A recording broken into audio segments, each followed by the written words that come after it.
And it's recording. Sweet. So you might not be able to see this too much. I can't even make it a little bit bigger.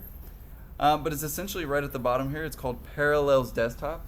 This would be if you have an Apple Silicon model. So if you have an M1, an M2, M3, M4, this would definitely be for you, right? You'd want to download or basically take a gander at Parallels Desktop. So let's take a look at it.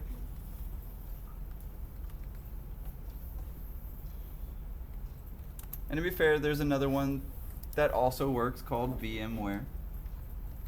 So I don't know, if you have a crazy Russian friend as well, you can definitely hit them up. But these two programs are definitely what you'll need to run Revit on your machine. Now, to be fair, you do have school computers, and you really only need Revit for about tops 3 weeks, right? I know it's unfortunate, 14-day trial, we need it for 3 weeks, right? However, there's an option with that too. I can always make another email address and get another free trial. I know it's kind of out of the way, but believe me, if you saw the many email addresses that I actually have, right? And it's all because of expense, right? Especially as a student.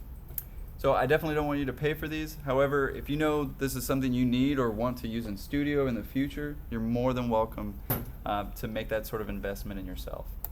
But it's extremely simple, right? You can try it for free. You essentially download it.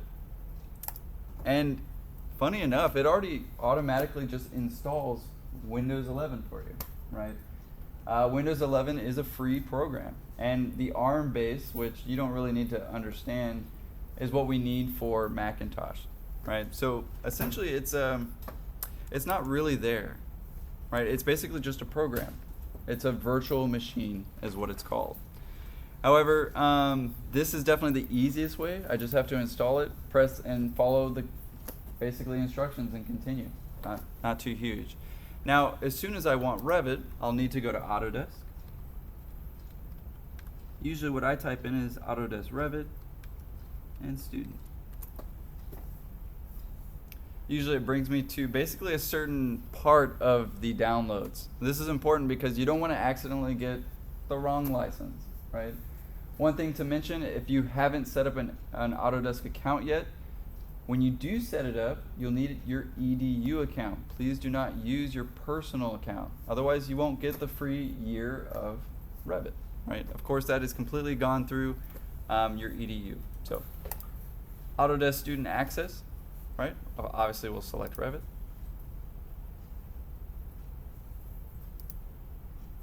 And in your case, you'll select Student, which, yep, you get one name, user, seat, renewable every year. This used to be 3, and now it's just kind of really inconvenient. You got to do this like every year you want it.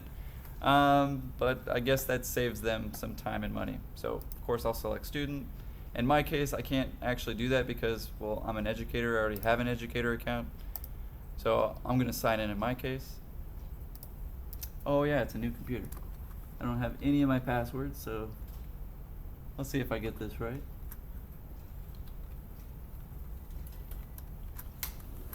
Use the same hard encrypted password for everything, so hopefully, oh.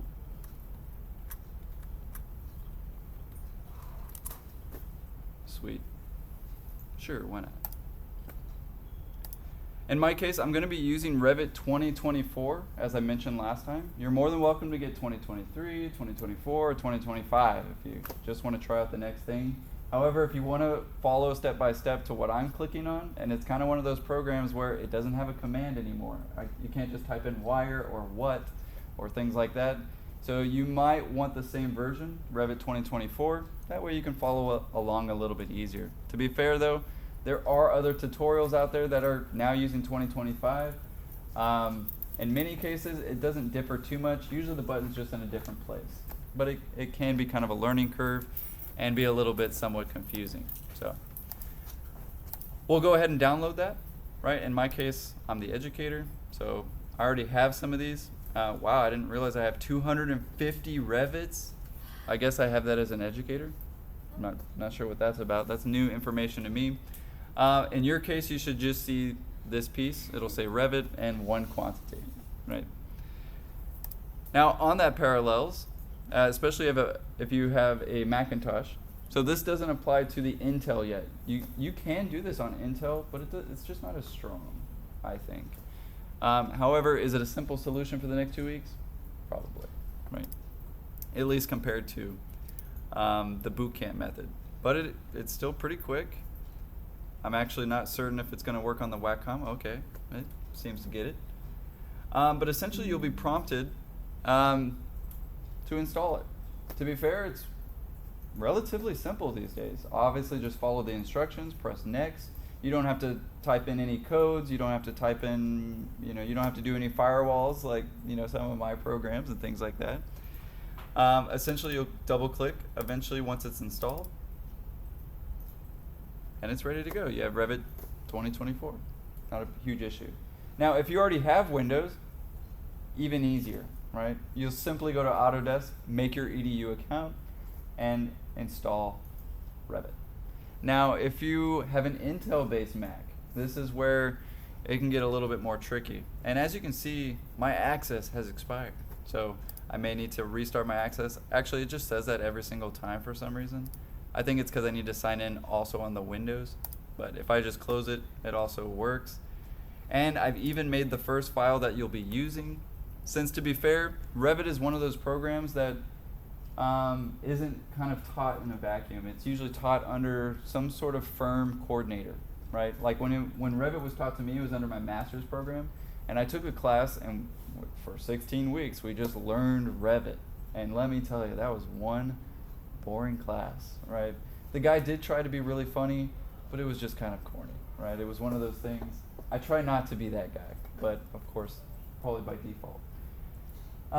But the way that you're going to use Revit is actually the way the firm that you get hired with is going to use it. To be fair, in the many firms that I've worked at, they all use Revit differently. They kind of have a Revit guy or an IT person that essentially sets up the programs for all of the computers in the office.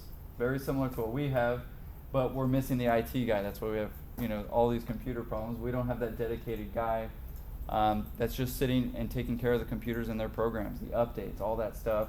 When you go to a firm, trust me, you're like, man, this computer's ready to go. I mean, there's definitely no hassle. You never sit down at your computer like, all right, what am I going to get into today, right? It is a nice situation, to kind of be that technician for your firm.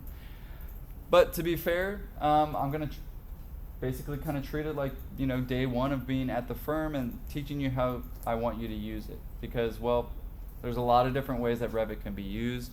And the engineering firm uses it different. The MEP firm uses it different. And it's one of those programs that one file, I can have 18 people working on it. I can have 1,800 people working on the same file, which is an incredible BIM modeling program, right? Which is why Revit is so expensive. It's about $3,000 a year per computer. So you can imagine at a firm with 50 computers, this is an investment on their part. That's why they have that IT guy, and they're definitely using this the way that they want you to. Anyway, so we'll talk about that as we continue. I just wanted to go over installation today, so I won't get too much into that.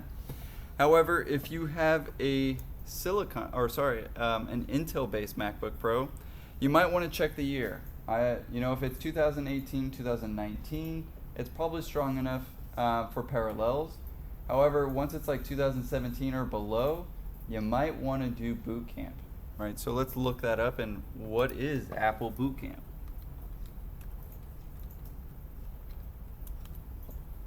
So I'll just type in Apple Boot Camp. Now, this is something that fell off with the Apple Silicon, right? So if you have an M1, M2, you don't have access to this at all, right? To be fair, you don't really need it, but an Intel, you should be able to actually type into your search bar Boot Camp, and you should have something called the Boot Camp Assistant.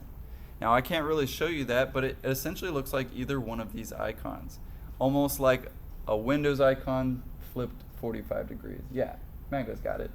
So essentially, you need to upload your copy of Windows. So most of us, don't just have a copy of Windows on hand. So if you type in Windows 10, and yes, it only goes up to Windows 10 on Boot Camp. So if I type in Windows 10 ISO and education, again, another free version of Windows 10. So I can get that Windows 10 disk image. Of course, I would go with the multi. That's the only option, by the way. It validates it, of course, for you. You might need to sign into your EDU account. You may have noticed the Outlook, the EDU, the Alamo.edu, it's all part of Microsoft. So again, this is free to you, right? And you might want to get started on this one and ask some help. This also requires a good portion of your hard drive absolutely dedicated towards Windows. That might not be something you're ready for. You might need to take something off of your hard drive to of course get some room for it. You definitely want to allow at least 70 gigabytes, right? So if you don't have 70 gigabytes, this might not be the best option for you, and you might want to go with Parallels anyway, right? How about 2019? Then you're fine. Do you have 1 terabyte or 512 in terms of gigabytes? So if you go to the little Apple, About This Mac, and then go to More Info, if you scroll down a little bit, you should see something that says Storage.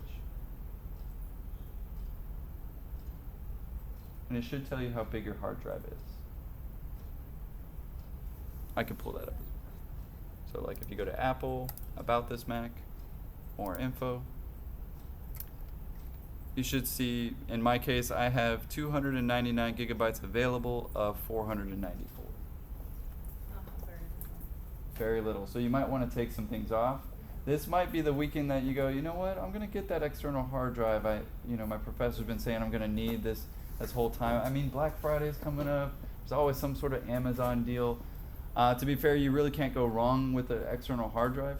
Just make sure, I would go with a USB 3 because it's going to go a lot faster than a USB 2. However, you can get like a terabyte now for, not even $80. On sale, you can get them for like $47, right?